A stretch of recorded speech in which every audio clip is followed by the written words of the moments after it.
आगे बढ़ें और आपको बताएं कि हमास रहनुमा इस्माइल हानी के कत्ल के बाद मशरिक़ वुस्ता की सूरत हाल मजीद कशीदा है। अमरीकी सदर जो बाइडन ने कहा है कि उन्हें अंदाज़ा नहीं कि इसराइल पर ईरानी हमला मुलतवी हो सकता है। अमरीका और बरतानिया ने अपने शहरियों को लबनान से निकल जाने का हुक्म दे दिया। बरतानिया और तुर्की में बड़े पैमाने पर इसराइल मुखालिफ मुजाहरे भी हुए।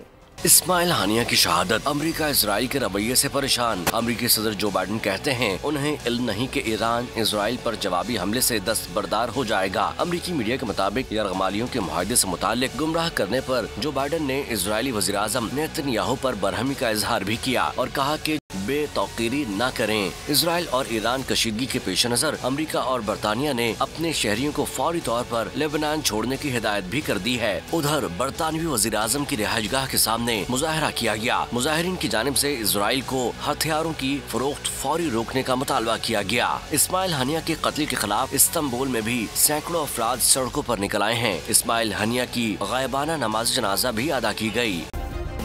सब्सक्राइब करें और बेल दबाएं ताकि कोई खबर रह न जाए।